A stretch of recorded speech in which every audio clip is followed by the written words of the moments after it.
Hello and welcome. Today I will be helping you to make your left hand better at the piano. So one of the #1 questions I get is, how do I improve my left hand skills at the piano?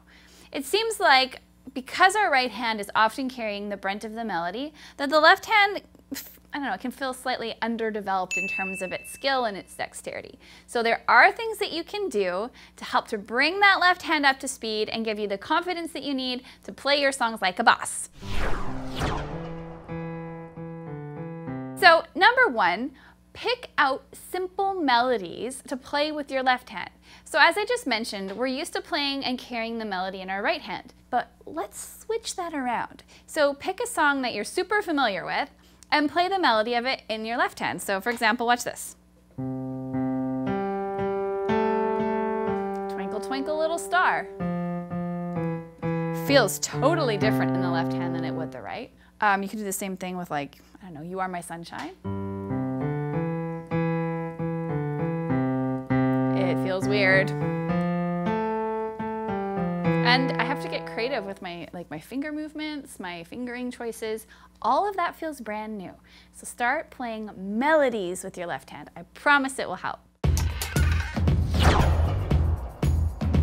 My next tip is to play left hand scales using octaves.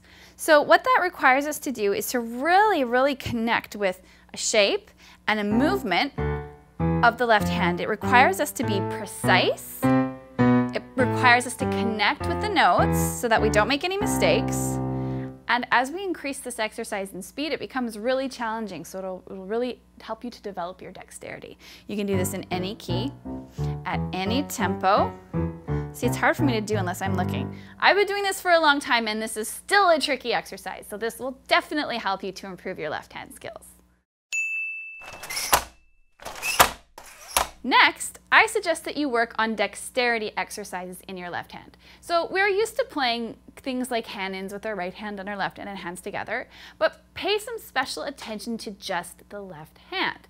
So one of my favorite dexterity exercises goes like this. I'm going to start on the C, below middle C, with my 5 finger. Then I'm going to skip a note and play a third above with my 4. Now what this is doing is it's creating some skill in the movement between the 5 and the 4, and that tends to be where it's tricky to move there. So this is really good. Then you're going to step up with the rest of your fingers and crawl back down, and you'll notice that your hand has now reset. Your 5 fingers on D, and you're going to follow the same pattern. You're going to skip a note with your 4, go up and down just as you did before, and you're going to carry on all the way until you reach the note that you started on. So I'm going to stop when I hit the C above low C, which would be middle C. That's an excellent way to build dexterity in your left hand. And again, you can do that exercise using that same pattern beginning on any key on the keyboard. Next is arpeggios. Arpeggios are the best friend of dexterity. So when we're playing arpeggios, we're covering a really broad span of the keyboard. It's requiring us to have good posture, to watch the rotation in our wrist. It's requiring us to be accurate. And the way I like to practice this is by playing a chord progression in my right hand. So I'm going to do C, A, F, and G, and play 4 of each. And while I'm doing that, I'm going to play arpeggios to match those chords in my left. So it'll look like this. And then I go to A, F, and G. And you can just do that over and over, building speed until you can't go any faster. It's really fun, it's very musical, and it will help you to develop dexterity in your left hand.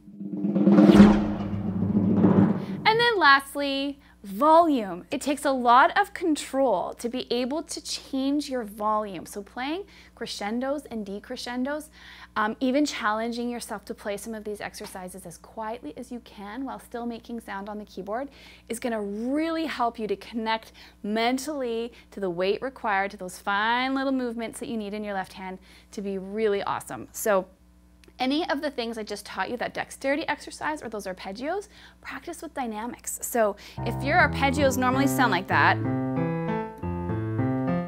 try playing them very quiet. It's trickier than it looks, Maybe try building crescendos, so starting soft, getting loud at the end of each arpeggio. There's lots of ways that you can spin this. Have fun and be creative, and good luck on developing those great skills to make your left hand better. Have fun!